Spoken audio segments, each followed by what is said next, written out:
History is full of unusually cruel inventions. Caltrops, scythed chariots, Greek fire, and worse in modern times, landmines, mustard gas, white phosphorus, microtransactions, unskippable ads. These would all suit the macabre tastes of sadistic villains.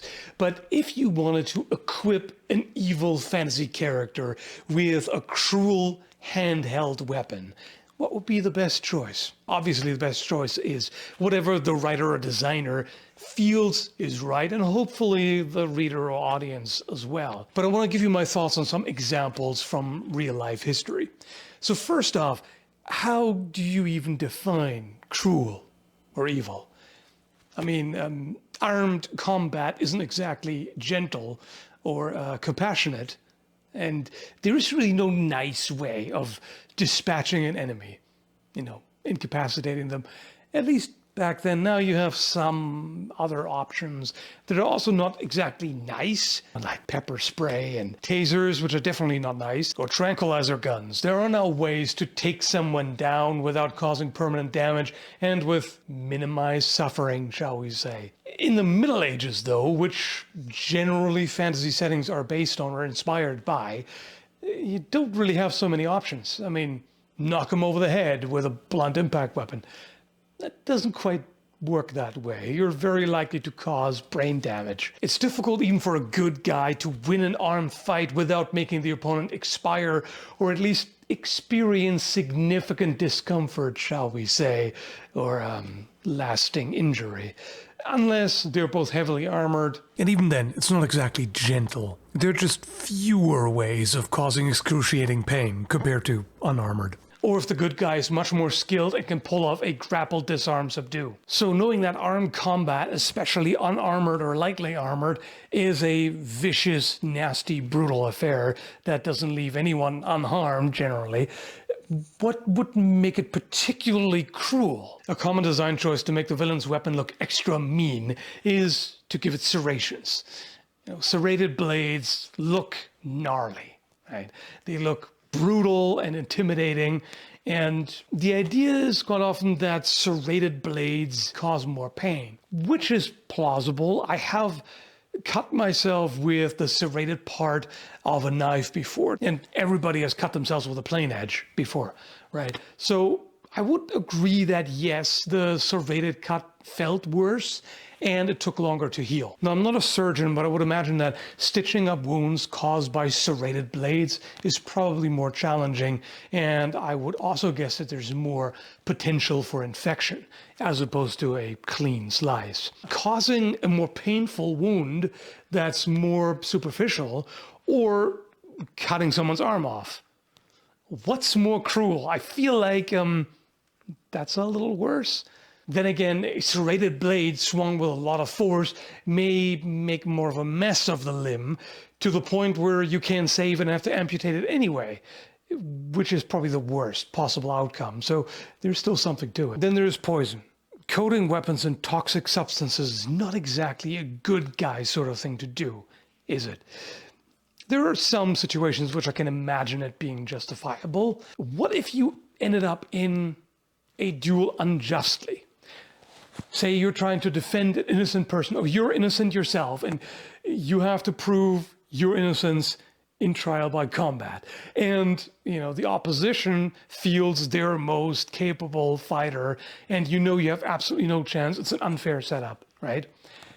Would it be justified to use poison in that way? Again, it's not a good guy kind of thing, but is it evil? Is it villainous? It's more of a gray zone kind of thing, right? And the poison doesn't need to be lethal either, especially if we're thinking a fantasy world. There could be all kinds of substances that just sort of level the playing field, that make the opponent a little drowsy, like make them clumsy or make them not see so well or whatever, lower their reaction time, stuff like that. But either way, it's undeniably evil if it happens to be a poison that's particularly painful. Something that's chosen or concocted because of how agonizing it is. Maybe it's not even lethal, but it makes you wish you were dead. So yeah, toxic weapons can easily convey villainy.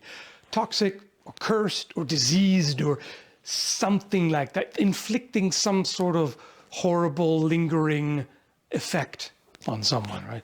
And of course, magic can do all kinds of things.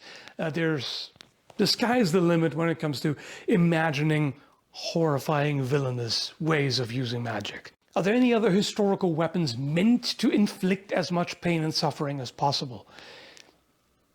Not so much, because generally, if it's more of a torture implement, it's not as good for fighting. Think about a cat o' nine tails, a whip. Various kinds of whip really are meant to cause pain. How can you neutralize them? With sturdy clothing, padded fabric armor, things like that, especially rigid armor. It's not really going to do much. Not to mention the stress of combat has a bit of a tendency to release adrenaline and other things that make you more resistant to pain, to the point where people have received lethal injuries without even noticing. There are plenty of accounts of duels where both receive hits, being run through with a rapier multiple times, for example, and still fighting. Which is not to say that fighting doesn't hurt, obviously. It can be agonizing for a number of reasons. Sometimes adrenaline just isn't enough. It can wear off, of course. It's not going to just keep pumping for the entire duration of the battle or whatever. But causing as much pain and suffering as possible is not generally the focus. Although there were circumstances like some self-defense situations or particular forms of trial by combat where you could inflict enough pain on the opponent to make them yield. Whether it be on the battlefield or in a duel or whatever, the focus is on incapacitation by whatever means. That can just end up being one of the most painful things. And so many injuries will take a fighter down and remove them from combat without shutting down the brain. It could take quite a while, a painful while, to actually perish from the wounds. And strategically, that's the better thing to do anyway. It's often more advantageous to inflict a wounded casualty as opposed to a deceased casualty, because that guy you don't have to take care of anymore. The wounded, now they have to spend resources to get him out of there and try to treat him. And so causing pain and suffering is often not so much an intentional act of evil as more a necessary evil. It just happens. An evil character would maximize suffering more by hit placement, shall we say.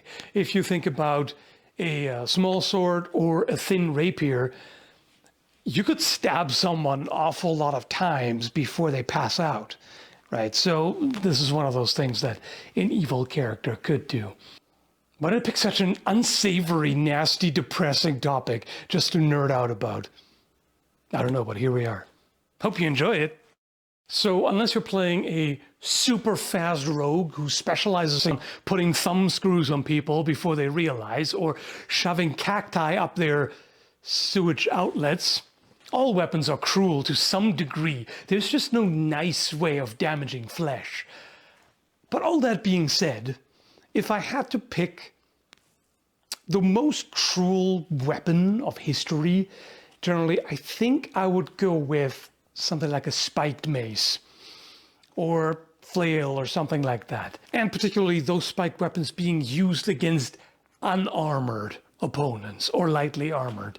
Because what's the point of adding those spikes to prevent armor doing what it's good at, deflecting and making blows glance off? Instead, it has more of a chance to bite and allow more of the force of the blow to be absorbed. So using that against an unarmored opponent is pretty cruel, unless the target is the head. That's the ironic part. With a lot of weapons, targeting the head would cause very gruesome, disturbing results, but it would be nicer to the opponent as far as that goes. If a character has to permanently dispatch an enemy either way, they might as well make it quick. Of course, a spike mace to the head would be just as quick, if not quicker, but in the other part of the body, not so much.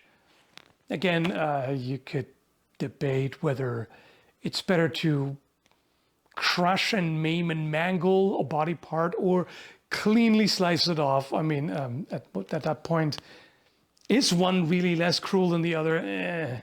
I guess it's a matter of intention at that point.